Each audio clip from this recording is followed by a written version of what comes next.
আসসালামু আলাইকুম। আমি ডক্টর এম এম সারওয়ার জাহান, নাক কান গলা ও হেড নেক বিশেষজ্ঞ এবং সার্জন। আমি আপনাদের সাথে আজকে গুরুত্বপূর্ণ এবং অনেক পরিচিত একটি সমস্যা নিয়ে আমি আলাপ করতে চাচ্ছিলাম। সমস্যাটা হচ্ছে বাচ্চাদের। আপনার বাচ্চা মুখ খুলে ঘুমাচ্ছে না তো? কখনো খেয়াল করছেন কেন কিংবা কী কারণে ঘুমাচ্ছে, কিংবা মুখ খুলে কি সারাদিনই খেলা করতেছে কিনা?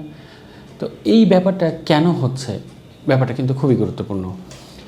যুক্তরাষ্ট্রের এফডিএ ও অস্ট্রেলিয়ার টিজিআই কর্তৃক সার্টিফাইড জেনোফ্যাক্সের গাট স্ট্যাটাস টেস্টের মাধ্যমে আগাম শনাক্তকরণ জটিল ও দীর্ঘমেয়াদী রোগের সম্ভাব্য ঝুঁকি। প্রবলেমের নাম হচ্ছে অ্যাডিনয়েড প্রবলেম। ছোট বাচ্চাদের এই প্রবলেমটা হয়ে থাকে কারণ অ্যাডিনয়েড সাধারণত বাচ্চাদেরই থাকে। অ্যাডিনয়েড কি? অ্যাডিনয়েড হচ্ছে একটা লিম্ফয়েড অর্গান, আমাদের প্রোটেক্টিভ সেল। এটার অবস্থান কোথায়? আমাদের ঠিক এই নাকের একদম পিছনে অংশে, দুই কানের মধ্যবর্তী স্থান, নামটার নাম ওখানে, যেটার অবস্থান হচ্ছে ন্যাজোফ্যারিংসে। এটা যখন বড় হয়ে যায় তখন বাচ্চাদের আপাত দৃষ্টিতে আমরা দেখি যে নাকটা সামনে থেকে খোলা, কিন্তু বাতাসটা যখন নাক দিয়ে নিচ্ছে ওটা আটকে যাচ্ছে পিছনে, কারণ ওখানে অ্যাডিনয়েডটা অবস্থান করে রয়েছে এবং ওটা বড়। তখন অটোমেটিক্যালি নাক দিয়ে বাতাসটা তো আমাদের শরীরে প্রবেশ করতে পারতেছে না, তখন বাচ্চা মুখ খুলে সেই শ্বাসটা নিয়ে ওর বডিকে কম্পেনসেট করতেছে, কিন্তু এটা নর্মাল না। শ্বাস নিতে হবে আমাদের নাক দিয়ে, শ্বাস নিতে হবে। সো এই অ্যাডিনয়েডটা কোন বয়সে হয়? সাধারণত 3 থেকে 4 বছর বয়সে এটা বড় হওয়া শুরু হয়। 7 থেকে 8 বছর বয়সে এটা ম্যাক্সিমাম সাইজে যায়। আবার অটোমেটিক্যালি 12 বছরের পরে এটা অটোমেটিক্যালি কমে যায়। সুতরাং এই যে 12 বছর, 3 থেকে 4 বছর বয়স থেকে শুরু হলো 12 বছর পর্যন্ত, ইটস এ লং টাইম। এই যে সময়টার মধ্যে বাচ্চার কিন্তু কিছু কিছু ক্ষতি হয়ে যায়। ওরা যখন মুখ দিয়ে শ্বাস নেয় ওদের এই যে উপরের দাঁতগুলো এগুলো উঁচু হয়ে যায়, বাচ্চাটাকে দেখতে একটু বোকা বোকা লাগে।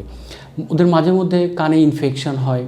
তারপরে যেটা হয়, বাচ্চাটার লং টাইমে ওর ইন্টেলিজেন্সি যুক্তরাষ্ট্রের এফডিএ ও অস্ট্রেলিয়ার টিজিআই দ্বারা সার্টিফাইড জেনোফ্যাক্সের থ্যালাসেমিয়া টেস্টের মাধ্যমে আগাম জেনে নিন থ্যালাসেমিয়া ক্যারিয়ার দম্পতির গর্ভবতী মায়ের সন্তানের থ্যালাসেমিয়া আক্রান্তের আপডেট। মেমোরি, মানে একটা বাচ্চা শুরুতে ভালো পড়াশোনা করতো, মনে রাখতে পারতো ভালো, এখন কিন্তু আর সে ভালো মনে রাখতে পারতেছে না। এটা মায়েদের একটা কমন কমপ্লেন।